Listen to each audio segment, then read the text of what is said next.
T-minus 30 seconds.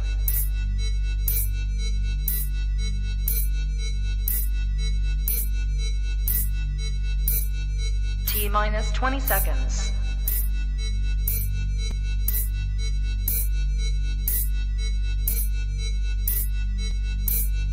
Ten, 9, 8, 7, 6, 5, 4, 3, 2, 1. And we are back again. So for today, we're going to be talking about running backs and tight ends. We're going to save wide receivers to tomorrow, which I think we'll probably hit on here and there a little bit today, but I think there's a big reason for that. And I think we're both excited for that reason is running backs and tight ends both have a massive boost for this year.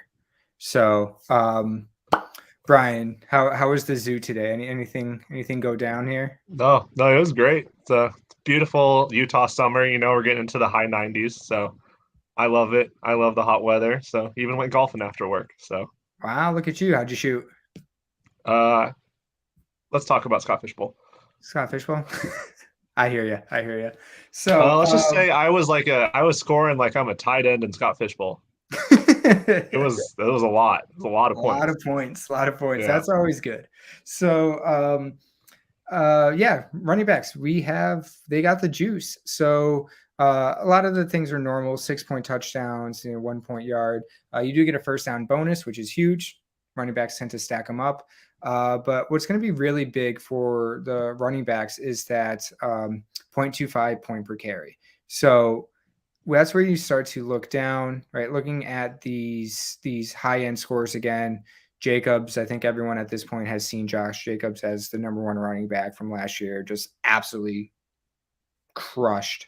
But really what I think the big thing to look at there is really just the difference between what the projected points would have been for this year versus last year.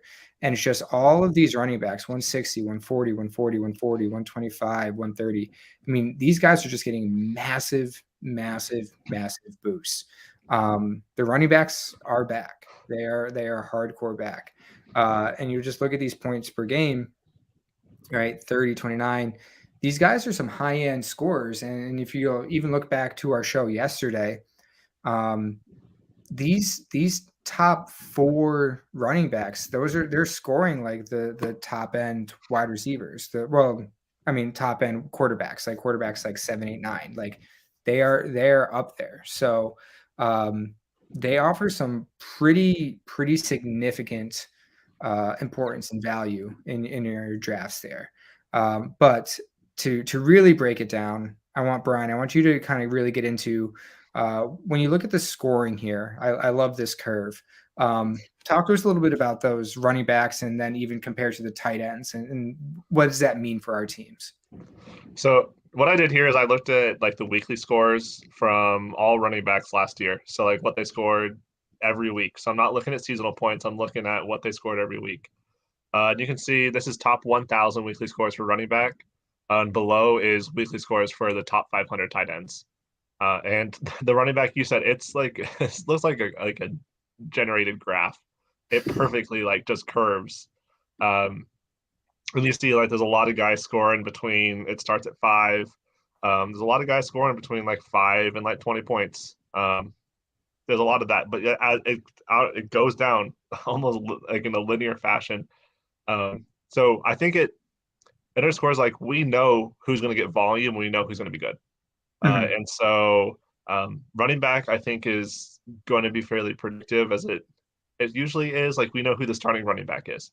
And like, I'm not saying preseason we know who the starting running back is, but like Saturday night, you know who's going to be starting.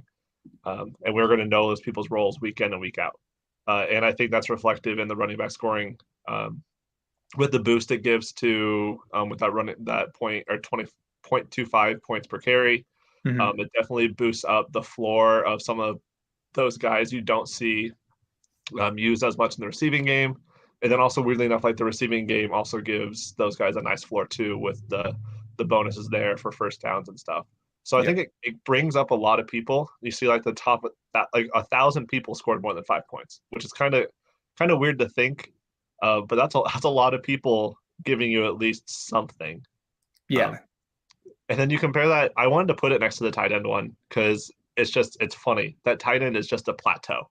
Like there is just that cliff between 17 to 20 and 20 to 23. So the floor for tight ends, like this is top 500 weekly score tight ends. So these are some of the guys that you don't even realize are on the roster Yeah. that are getting like, yeah, it's the who scored that touchdown type of guys. But the floor is just so massive for tight ends. I mean, 75 guys, or there were 75 times that someone scored 17 to 20 points last year. I mean, that's usually the ceiling for tight ends. Yeah. Like if your tight end in a normal PPR league, if your tight end scores 17 to 20 points for you, you're like, dude, I'm gonna win this week. Yeah. But you feel fantastic. yeah, that's a gift. Whereas that's like the top of the plateau for these guys. It does drop off from there, and you do see there are some elite guys that are scoring over 30 point. Like Kelsey, I'm sure is taking up most the top of that Yeah. histogram. But the floor is just insanely high, and I think that just needs to be screamed from the top of that tight end plateau. Like tight end scoring needs to be paid attention to. And I tweeted like a week or so ago, like you're not drafting tight ends early enough. And even if Yeah. you start drafting tight ends early, you're not drafting them early enough. Yeah. And then even when you break it down into kind of those that like flex position aspect of it, those RB3s and the tight end twos, even there, like we are seeing like very legitimate scores. Yeah. We're going to see just get used to insane scoring in Scott Fishbowl this year. We're going to see people consistently break 300 points probably. Because if you're RB3, so someone that's in your flex position is giving you an average of 16.7 points per game. I mean, that's beautiful. And I wish I had the names up here, but some of the names for tight end scoring too. Like tight end, these are tight end twos. These are guys that like no one cares about. These are guys that in most seasonal leagues that you're playing go undrafted. They're averaging 13.6 points. So like I said, the running back and tight end, I think it's really important to know that the floor is higher on these lower end guys than it is normally. And we'll go into theory with that later. But I'm just not as worried. I'm not rushing to get these guys as much as I am getting, I think, quarterbacks. And honestly, we'll talk tomorrow night wide receivers early because of how high this floor is on these two positions. Yeah. And that's where, right, talking about right there, perfect, nice little segue there, talking about that draft theory. With the increased scoring that we are seeing, I think it really lends itself to, are we, is this a robust RB model and you can just absolutely hammer some elite scores? Or does this really lend itself better to that zero RB or the hero RB model?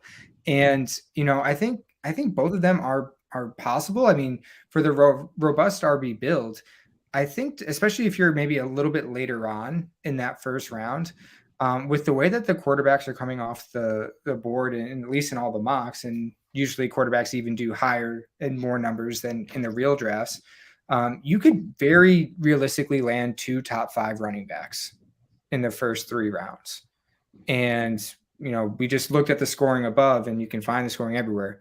You get the two of the top 5 guys, you're scoring like quarterbacks there, but you're getting it out of the running back position. It's huge. No one else is scoring more than that. You have a handful of quarterbacks, Travis Kelce, and then it's you. So you can then take advantage of the flattening of the quarterback scoring and get 2 very usable, viable players rounds 3, 4, 5, 6, 7, 8, 9 as your quarterbacks, and then you have fine scoring from there and elite running back scoring. But then so I will say, I'll just cut you off. We do have 2 live drafts going on right now. yes, And the first running back to go off the board is Christian McCaffrey at the 111.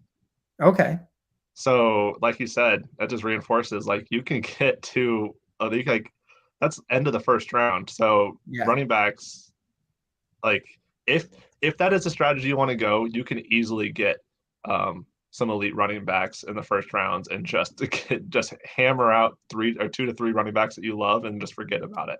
I mean, realistically, I mean, I don't want to take your guy because I know you want to talk about him in a little bit, but you could CMC Nick Chubb Tua out of the 111 spot, and like that's an unreal first 3 picks. So Yeah. I think it's a very viable strategy. On the flip side, the 0 RB or hero RB model, because of the high end floor of running backs, you really could punt on the position, just get a bunch of guys like you normally would in a normal draft, and you'll still be okay because their scoring is just elevated, or the hero RB model. Do you lean either way? Do you like one build more than the other? Do you think both are viable? What do you think about those two kind of different draft theories there? I've always been a 0 RB guy. And I think I'm definitely leaning either the hero RB where you draft one elite guy early. But I've joked so many times that I think my drafts are going to look like having 5 wide receivers, like 5 tight ends, 2 quarterbacks, and like 14 running backs, whatever number is left there. Yeah. Just because with how high the floor is with these guys and how high they can get if they get that starting role. Because if you luck into a guy that gets a strong starting role, like one of those late round darts, you get like a top 12 running back if he's getting 15 to 20 carries a game. So I think it's worth it throwing the darts at running back of any other position, just because the floor is so high for people who are seeing the field. Yeah, and that's where I agree too. I think it's the worst type of advice away if you can, but it really just depends on how your draft falls. If everyone in your league is just hammering running backs, then take advantage of the wide receivers, the elite wide receivers that fall, or then obviously vice versa. But I think you could be fine. It's interesting because there's 2 drafts going on. I'm looking at the other one right now, and running backs are sliding. So you have Derrick Henry, Saquon Barkley, and Josh Jacobs all going in the 3rd round. Wow.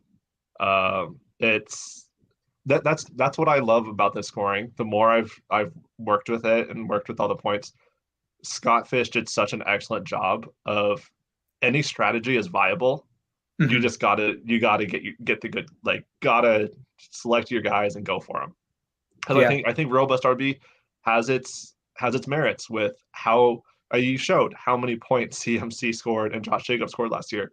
If you get 2 of those guys and you think they're going to repeat, if you get two of the elite guys, you're going to have like be ahead of everyone else. Then also 0 RB I think is also viable because if you get someone like Dameon Pierce last year, Dameon Pierce averaged over 20 points, and so I'm kind of in awe. We talked about it before the game of like how good Scott Fish did at making these points. Because any strategy is pretty much viable. We obviously have our favorites, but more than I've ever been in with fantasy football, there's whatever strategy you want to do, I think there's a legitimate argument to do it. Yeah. Speaking of that draft, the 112, Bijan Robinson, Austin Eckler, Derrick Henry, their first 3 picks, then went Carr, Stafford. I mean, that's that's robust RB right there. They're going to score just fine, and you have 3 potential top 5 running backs. We'll talk tomorrow about the wide. I hate their wide receivers. Yeah, I saw that too. But I'm just saying, those first 5 picks that can carry a team pretty far. Oh yeah. So speaking of some targets and some different names here. Let me talk to it real quick. Just yes. I have this one insert in there because from my weekly scoring, I was able to see where the percent of scoring came from for all these players, and I think it's really interesting. It's a change of mindset. I think a lot of players are going to have when they're drafting, in that receiving running backs are used heavily in the receiving game is not the cheat code it normally is, and I think it's very similar to with running back or with quarterbacks, and that the running Konami code running back or quarterback is not the elite play anymore, and that it's more equal for running backs in this scoring. So I have the stat there that of the scores that scored more than 30, or the weekly scores are more than 30 points, 27% of the scoring came from the receiving game, whereas weekly scores between 20 and 10 points, 33% came from the receiving game. So those high elite games, the points are coming from running. And so you obviously have guys like Austin Eckler and CMC who it's just the volume they get that just makes them so good. Yeah. But you have guys like, let's see, like Josh Jacobs, one of his 49.5 weeks, he scored 90% of his points from rushing. Derrick Henry had a 51.8 game in week 8 last year. 96% of his scoring came from running. We have Khalil Herbert scored 41.9 in week 3. 92% came from running.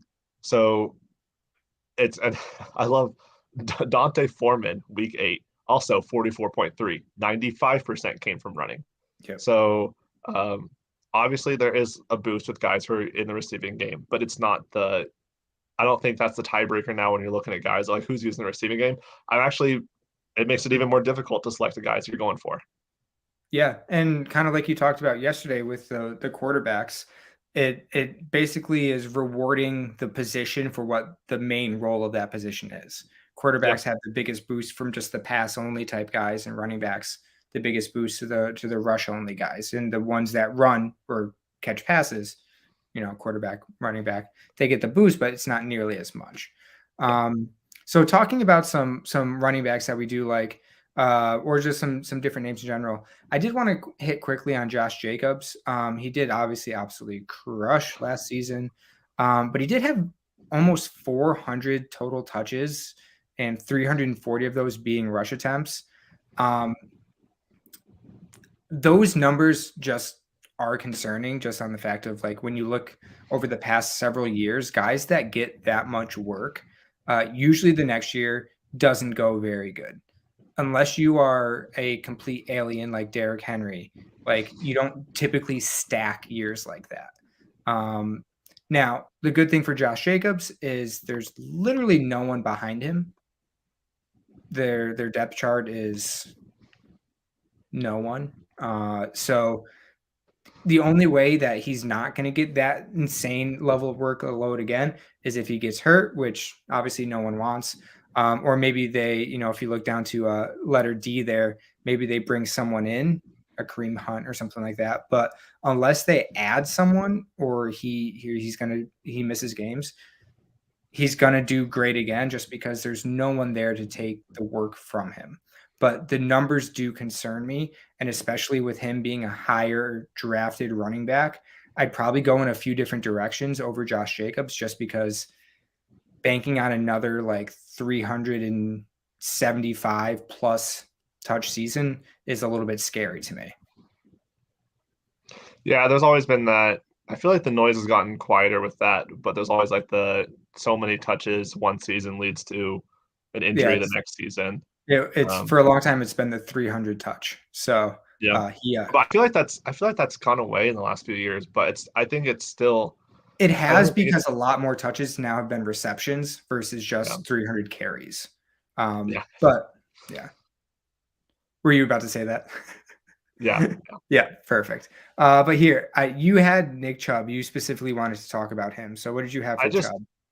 I'm getting Josh Jacobs feelings from last year off of Nick Chubb. And I think it's very similar. Like, there's no one there. He's going to be the guy that they might add someone, like you said. But I think this offense is going to be so much better than people expect. I expect Watson to take a step forward, and that's just going to be better for the offense as a whole, and Nick Chubb is going to have more scoring opportunities. I do not want to be standing between Nick Chubb and the goal line if it's within 5 yards because that man's going to score. $20 million. Could you do it? No. Give me my $1 million.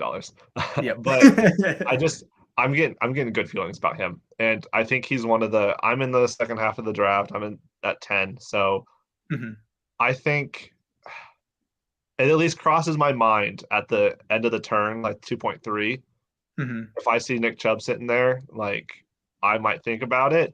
If he's somehow makes it to me at the 3.3, I think he's one of those guys, and I'm like, I gotta lock that in. And with how running backs are falling, he ain't fall to that in either of the drafts that are going on right now.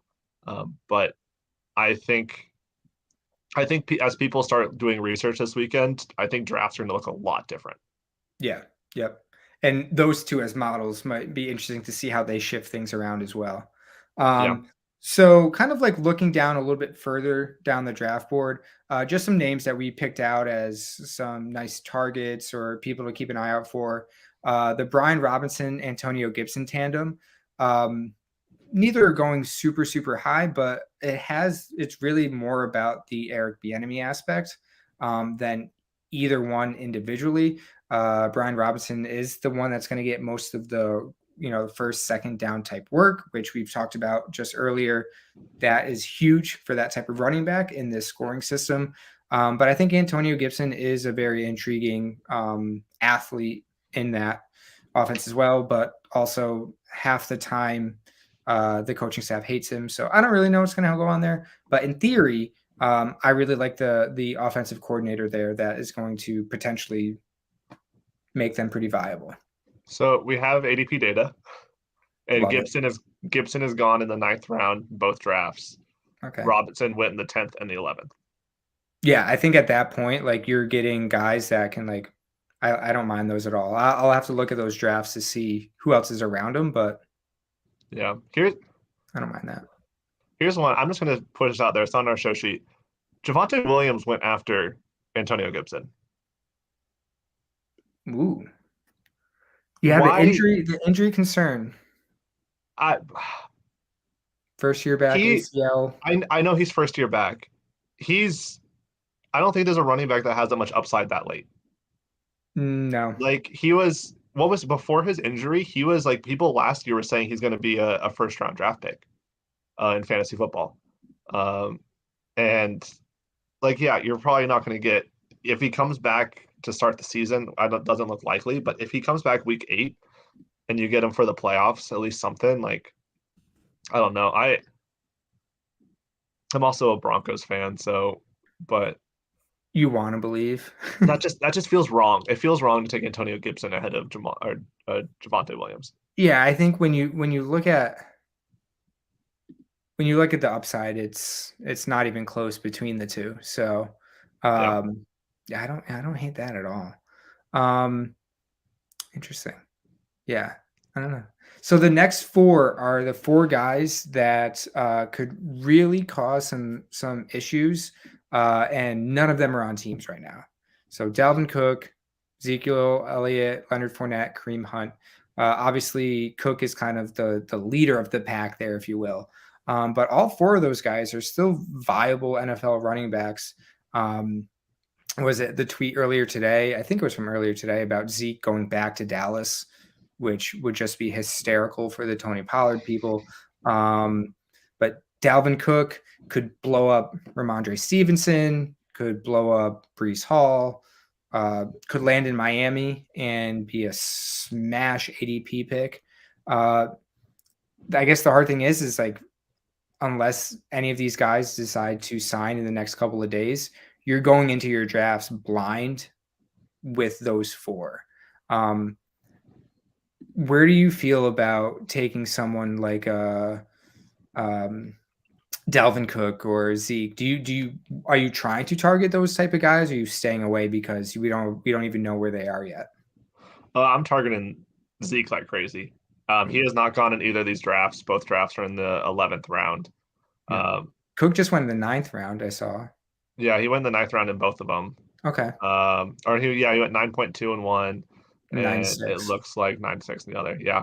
I just think Zeke, if he re-signs with Dallas, and let's just say he goes with this next pick on both these, if he goes in the 11th, so that's the highest he can go, you're not getting, like we said, the running back or the points per carry, the 0.25 per carry.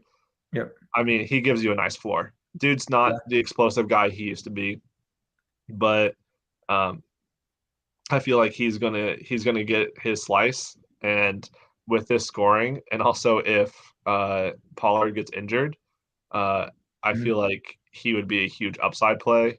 Honestly, these are the guys that I'm just targeting because I feel like there's a discount My draft strategy aligns perfectly with just loading up on these type of guys. I'm going like we have them later, Cam Akers, Dalvin Cook, Yeah. pretty much all the good like these guys. This is the sweet spot of running backs, and Mhm. why I think that robust running back is a viable option.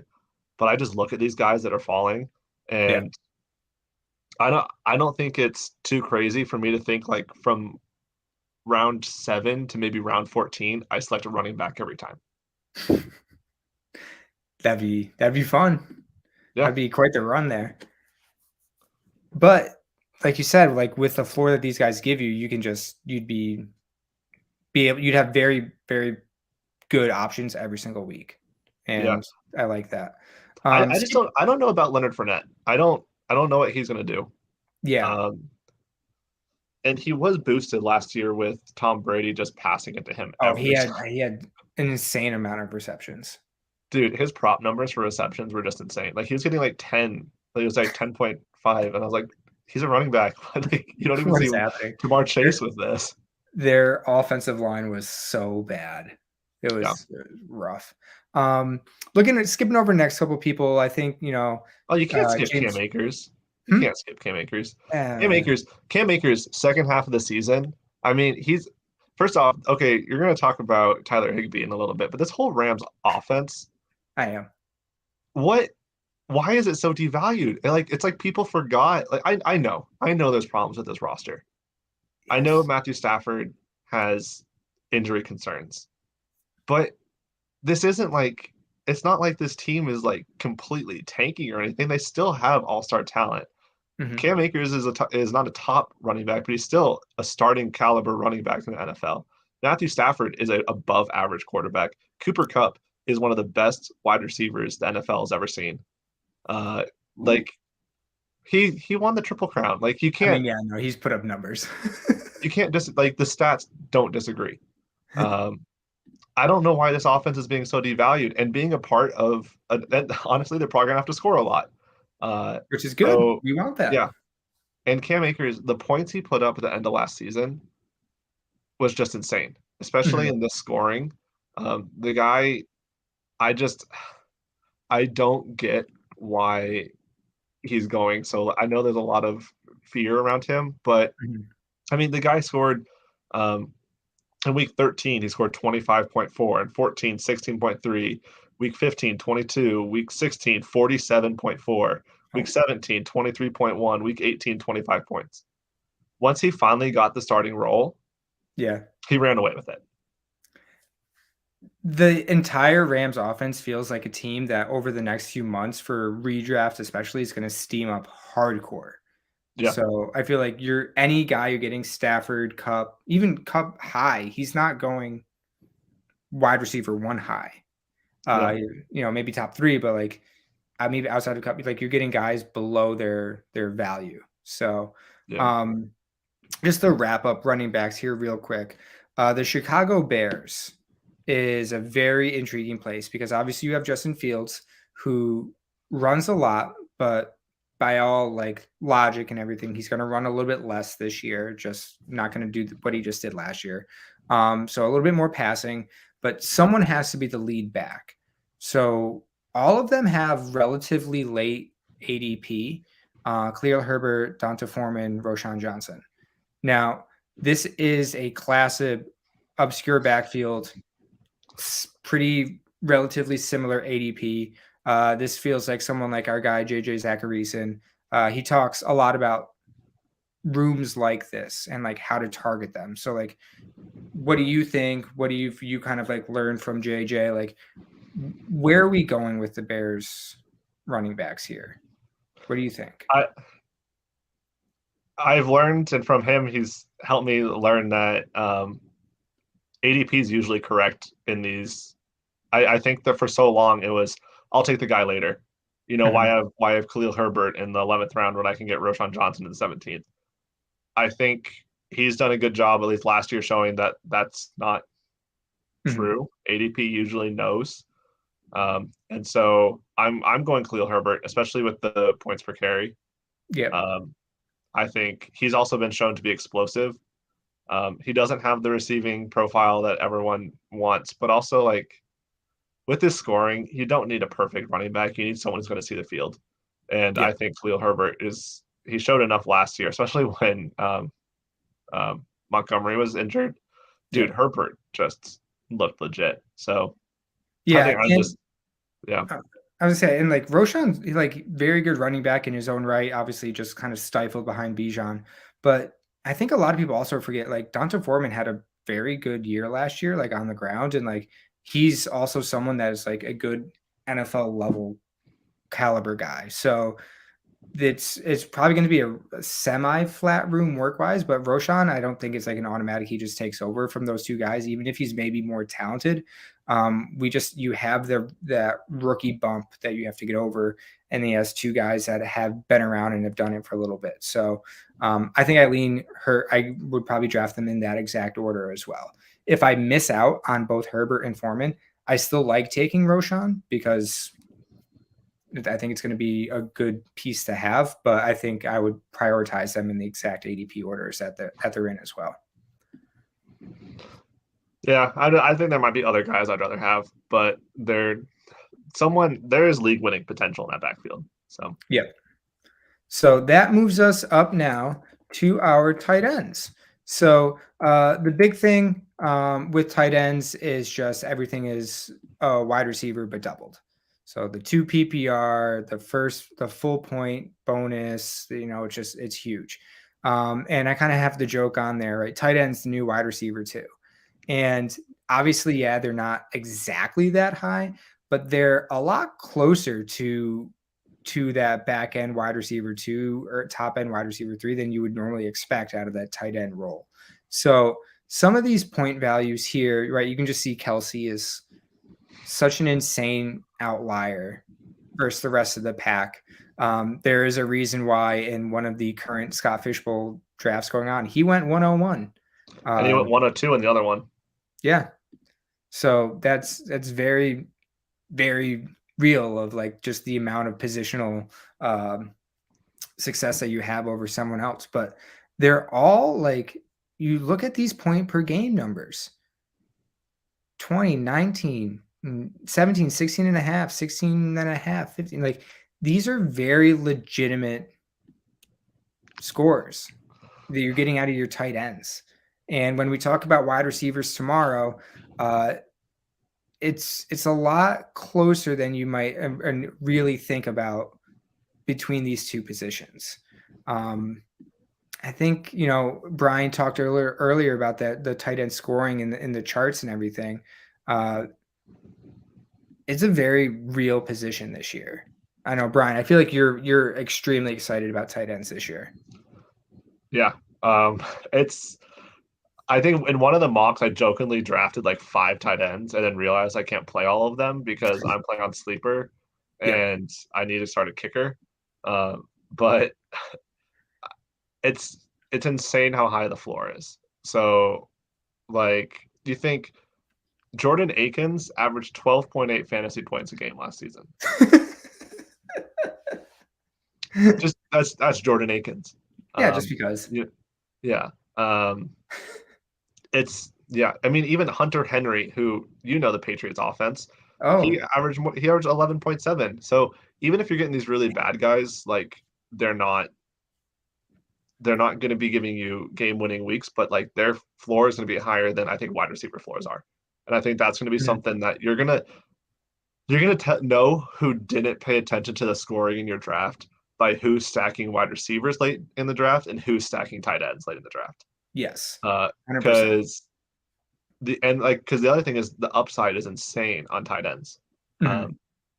I mean, we were looking at Gerald Everett before the show. And Gerald Everett had he had 4 weeks over 20 points. Mm-hmm. So, and he's going late. So like he has that massive upside that I have a bold take that I think by week 2 or 3 even, people are going to realize this, and most teams are going to be flexing at least one tight end because they're going to realize like, oh, that tight end I drafted in the 11th round is better than that wide receiver 4 I drafted in the 8th round. Yep. So I think flexes are going to be full of tight ends, and Yeah. the people who are ahead of that, they're going to be safe floors. They're going to have somewhat limited but higher ceilings than you would be used to. And I've always been a wide receivers go in my flex spots because they have the highest ceiling. But I think running backs and tight ends are going to be filling my flex spots. Yeah, and the more that we've looked at the stuff and we've talked about it, I'm going to be in the same route because I think they just what they give you in comparison of ceiling really isn't that different from the wide receivers, but their floors are just so much higher and consistently higher than the comparable wide receivers. So if you want to get ahead in your division and make a run in the playoffs, it really does feel like the team that has those 2-3 real legit tight ends and are starting 2 to 3 a week, they're the ones that are going to make some noise. There's someone in one of the drafts that started their first pick was they were the 112. They drafted Mark Andrews 112 and TJ Hawkinson 2.1. So I love that. I mean, that's not crazy. I think that's locking in value. I think it is removing your ceiling a little bit on weekly scoring, but it is bringing up your floor. Yep. And like we talked all about yesterday, again, at the end of the day, points is the name of the game. And if you're going to consistently put up, those two are going to consistently put up a minimum 30 to 35 a week. Yeah. Like that's pretty nice. That's pretty nice. Yeah. And there's those weeks that Hawkinson was just like locked in with Kirk Cousins. And so those boom weeks, especially for guys like that. Yeah. So it was when it was week 4 in Detroit, he had 57.9 points. In week 16, he had 56.9. So, I mean, and the way that Jackson likes Mark Andrews, there's a legit chance that like those two get you 100 points in a week. Yeah. I mean, that's tight ends, man. What a world. Who would have expected that? Good for them. So looking at some names here, some kind of like later end targets. We just talked about the Rams offense with Cam Akers.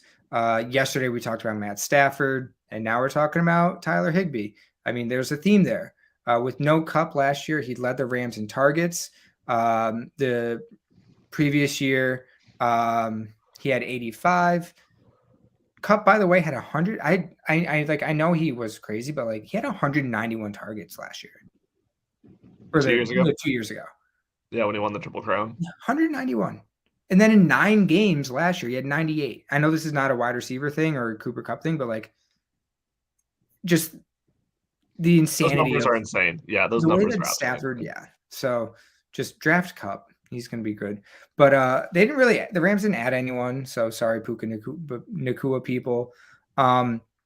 Frankly, I think Higbee is kind of a lock for that 85 to 100 target range. Tends to go in around 9s to 11, at least in all the mocks. I know we have 2 live drafts going on right now. But he seems like a guy that is going a little bit later than some other tight ends that, in my opinion, are going to giving you the same exact type of production with a 2 to 3 round discount. For the love of God, do not draft Dalton Kincaid ahead of Tyler Higbee. Don't draft rookie tight ends.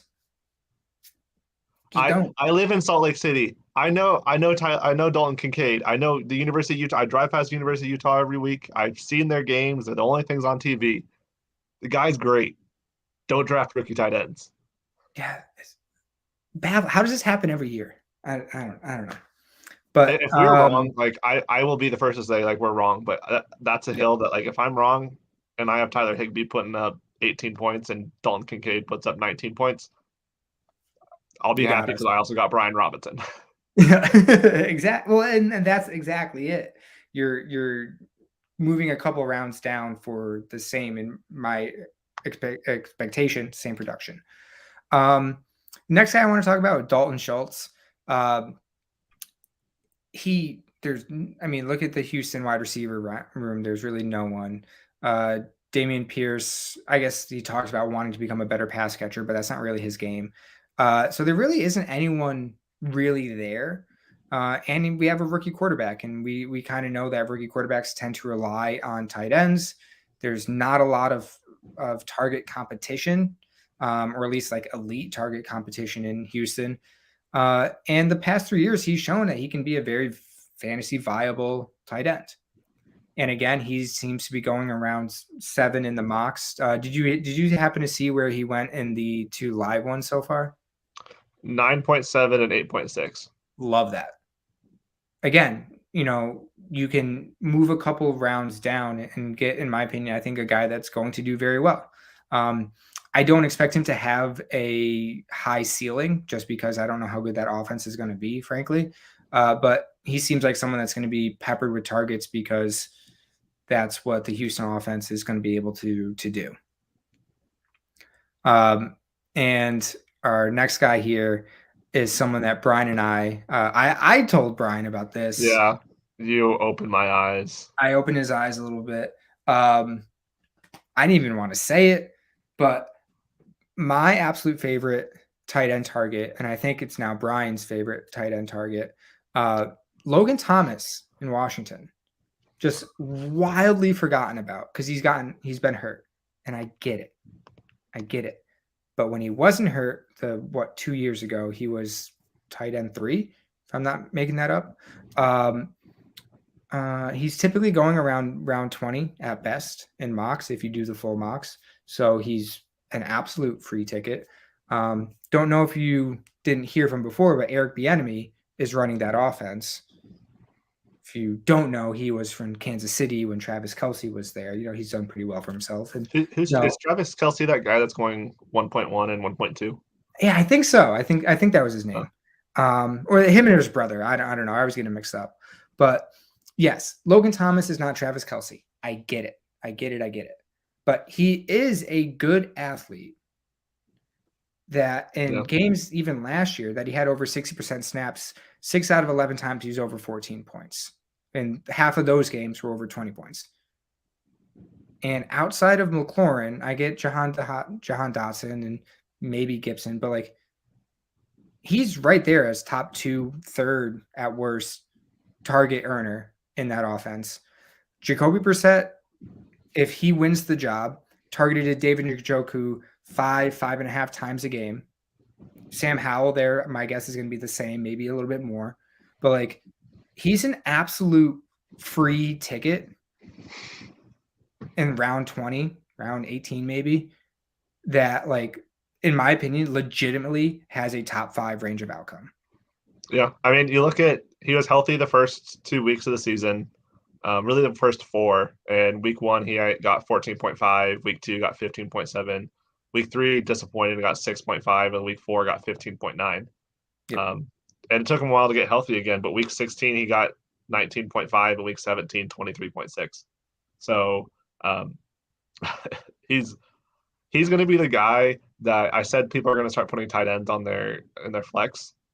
He's going to be the guy that in round 18 you draft and then be like, wait, he's better than this guy I drafted in the 8th round, and so I'm going to put him in my flex. Yep. So no, he's not going to be Travis Kelce. He's not going to be tight end 1. I don't think he's going to be. But he could be tight end 2. But like he is someone that like you're getting for free that has very, very legitimate upside, barring health. But that's true of everyone. So it is what it is. But I love Logan Thomas as a late tight end flyer. Absolutely love that pick. Yeah. That's my favorite. I just feel like I won my draft if I get him before the 18th round or after the 18th round. I'll be dancing. Now, 2 guys we do want to end on here because in thinking about like who are guys we were also hesitant on. 2 names that came to my mind were Evan Ingram, Gerald Everett. And my reasoning for Evan Ingram was essentially Calvin Ridley. Yes, Marvin Jones Jr. left and his 81 targets. Zay Jones, got 121 last year. Evan Ingram did very, very well for himself. He was very good. I think I don't know if I had him on Scott Fishbowl or if I had him in a different league, but like I thoroughly enjoyed my Evan Ingram shares. But I think Ridley is really going to eat into the Zay Jones work and then also Evan Ingram. Now, by no means do I think Evan Ingram is nuked. By no means do I think he's going to be, fall out of even the tight end 1 range. But he's going with approximately around 7 ADP for at least in all of the mock drafts we've seen. I don't know. I'm a little hesitant on his ceiling because of the potential of Calvin Ridley. Now, if Ridley shows up and he's not good, then this is all for nothing. But I'm just a little bit worried about his role with Ridley and then Zay and everyone else there as well. I know Brian disagrees a little bit. I disagree wholeheartedly. So if you go back and look at some of my articles I wrote for the 33rd team last year for player props, the Jacksonville wide receiving core was one of my favorite ones to target because you knew who they were going to based on the type of defense they're going up against. Well, we crushed that for a few weeks in a row. Yeah. And I mean, the upside when there is a good look for Evan Ingram is 62.2 points. He had 11 receptions, 162 yards, and 2 touchdowns in Week 14 last season. Now that's crazy. That's crazy upside. I don't think he's going to get that again. Yep. But he's consistently had games well over 20 points. He had a 33.3 game, 24.6, 24.2. He might be that he is climbing up draft boards, and I hate it because he went 6.3 in one of them and 6.10 in another. Okay. I'm not sure I'm in on that price, but he's one of those guys that like he might be your flex guy that you rotate in there. And because that they're playing someone who plays the defense that he matches up well against. I want that on my team and I want that upside. So he is just a really interesting play with how the Jacksonville offense was last season. And that's just something that like when you take a look at player props, that's just a different layer that you see. And so you see stuff on like weekly basis and see the effect that defenses have. And so he's just one of those guys that I do agree there's a lot of mouths to feed, but if there's someone that I think is going to be able to handle that, I think it's Trevor Lawrence. We really saw him. Who was it that broke him last season? Was it the Colts? I think it was the Colts the first time they played, right? The Colts broke Trevor Lawrence last season. Yeah. And you could literally watch from that game forward. I think this ran I think it was cover 2 the entire time, and he had no idea what was going on. Yeah, I think it was like week 5, week 6, something like that. And then and then from then on, honestly, the team got better. And I think part of that was the team game planned around Trevor Lawrence's strengths and made him know helped him know what look he was going to get, and just helped him tear that apart. Yep. So, well, two different ways to look at it. I don't really disagree. I think ceiling might be a little bit lower, but his price is getting high. There's other guys later that are better. I think that's probably more of my hesitation is more of the ADP versus his like output.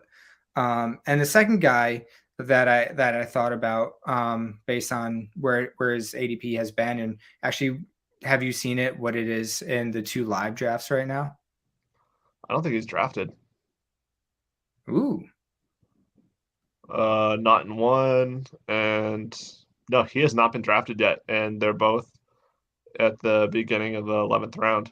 Okay, so I feel like that's when he typically starts to go. Maybe it might even be a little bit late. So my hesitation, again, based on ADP, not as much. But for Gerald Everett, the Chargers didn't lose anybody of note on offense. They added first round Quentin Johnson, which is just going to be another mouth to feed. But they did also add Kellen Moore, which I think is a very good positive thing for their scoring and their efficiency. But when you look at it last year, Herbert had 699 pass attempts. The closest Dak ever got to that with Moore was 596. So I think Moore is a little bit more of a run heavier, quote unquote type guy. But you look at this target share of Eckler. Palmer had 107 due to the Mike Williams, Keenan Allen injuries. But Gerald Everett in 16 games had 87 targets, which is fantastic. But again, the way that I'm looking at this is I really love Justin Herbert. I feel like in a lot of my mocks, I end up taking him at 107. It's more of the position than the player itself, but I really do like Justin Herbert. A lot of mouth to feeds. I do not expect them to throw the same amount of passes as last year. And my concern with Gerald Everett in that regard is if he even throws it 650 times, which is a lot, targets have to be coming from somewhere. And so my concern with Gerald Everett is, again, I think he's a good player and I think he's fine in that offense, but like fantasy wise for Scott Fishbowl, is he capped because of just everyone else around him? What say you? I think this is the inverse of Evan Ingram, where I am not as into him until I see the price. Mm-hmm. And I mean, he was steady last season. Has such a high floor. Yeah. He's going to be on the field. And tight ends do well for Kellen Moore. So it's not as though like, right, if you look at Kellen Moore and his tight end fantasy production over the last several years, it's been a very tight end happy, friendly environment. So it's not that I don't like Gerald Everett and, I'm fine drafting him, but I am just a little bit concerned about the fact of I feel like pass attempts are going to come down and there's just so many other mouths to feed it with, frankly, with Austin Eckler just being such a target heavy running back. A little bit of concern there. Yeah, again, I think price just bakes into it that I would not draft him early, but later on, the later it gets, the better he gets. Yeah, I full agree there. If he was going around 8, 9, 10, I don't think I'd really love it, but 11, 12, 13, I start to get into that a bit more once again. Especially if you are like a Herbert drafting team, if you get that stack. We didn't really talk about that yesterday, but I'm kind of a big fan of having at least one stack or even two stacks within Scott Fishbowl, where you have to embrace some of that volatility within, tournaments like this. Yeah, I agree. Especially the playoffs, how they're set up is you're going to be going against people. Mm-hmm. A lot. It is a tournament at the end. So I like it. I'm trying to stack a wide receiver and quarterback pretty early. Yep. Perfect. I'll just fight you real quick. In 2021, Dak Prescott had 596 attempts. So I don't think it's nearly as much of a drop off as you think, but I think there might be a slight drop off. I would just like to point out, Brian, if you look at the sheet there, it's not on the. It says Dak Prescott, the closest he ever got was 596. I don't read your sheets. Thanks. All that Actually, work. I do. That's 100 pass attempts, by the way. That is a pretty big drop off. I don't think so. 100 pass attempts? Yeah, well, it's usually mean like better offense. I'm just saying. I'm not as worried. It's not nothing. Yeah, that's not nothing. It's like 6 passes a game, Brian. I'm more worried about that for Herbert than I am for Everett. Ooh, interesting. I was actually going to ask you about that, even though we're not in the quarterback draft anymore. Looking at something like that, or look at the less pass attempts, does that concern you for like a Herbert drafting Scott Fishbowl team? No, because Herbert, if it wasn't Herbert, if it was some mediocre quarterback, yeah. Mm-hmm. But Herbert, I think skill wise is a top 6 quarterback. I'm not saying he is a top 6, but like passing skill wise, he is a top 6 quarterback. Yeah. And I'm not too worried about that. He's someone that you can make efficiency and is going to be good, regardless of his. I'm not going to say regardless of his offensive coordinator, because you put Matt Patricia in there. Elite. Yeah. The cream of the crop there. Yeah, I feel like he's someone that is going to drop down, but he was 68% completion percentage last year. That could even creep up a little bit more. So even with less pass attempts, I do think they'll be okay, and the pass catchers will be fine. Yes, were there before we sign off here? This ran long, obviously, because it's a 2-position show. And I think Any other the tight ends or running backs? the two most important positions to know.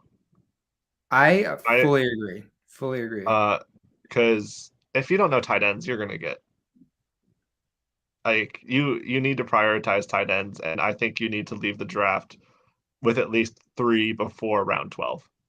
Yeah, and then Logan Thomas later. love it. But Their scoring is just it's so Yeah. boosted, and it really just nerfs. So to foreshadow tomorrow night, really nerfs wide receivers out of that Yeah. first elite range, where Yeah. you have to hammer these guys if you want your team to make a difference throughout the playoffs. You should plan on having a running back or tight end in your flex positions. Yep. Yeah, you have your 3 starting wide receivers, and then the fact that you have to start 3 wide receivers hurts. If it's 2 wide receivers, there might be a little difference there, but the third wide receiver hurts that, and so you're going to want a tight end or a running back in your flex spot. Yep. Perfect. All right. So, were there any, before we sign off, any other specific players, running back or tight end, that you wanted to talk about, or should we wrap this bad boy up? No, there's just so many people. I think just remind people, Dalton Kincaid, I would stay so far away from that. Just why? Same with whatever that draft. Kincaid went 2 picks before Njoku. Yeah, no, you should not be picking David Njoku after Dalton Kincaid. So I mean, what a steal for that guy, but no, thank you. It's just don't draft rookies, not rookie tight ends. But oh man, some of these teams I'm falling in love with. So we can talk about that tomorrow night. See some of these builds that have actually started to go. Yeah, I think that'll be kind of cool to see for sure. Yeah. So yeah, tomorrow night, Brian and I will be back probably around that, hopefully closer to like 9:30ish start time. That frankly really just from Eastern Standard Time, the good time. Really just depends on my son and when he wants to actually finally go to sleep. But sometime around there tomorrow night, we're going to be talking about wide receivers. And as we just hinted at, it's not looking as fun as running backs and tight ends. We'll look at the 2 live drafts. We might look at a semi, a 15 round or so mock draft to again, look at some more team builds and talk about just ways and draft theories that we like. So that's tomorrow night. I look forward to it. This wide receiver thing is fun. So yeah, fun, sad, nerfed. I think it's fun because it makes the other positions a little bit more enjoyable. So yeah, we'll have a good time with it. All right, everybody. Thanks for tuning in. Hope you learned something. You got the secret tight end player to go win your draft. So you know what to do. Take them. All right. Have a good one, everybody. Peace.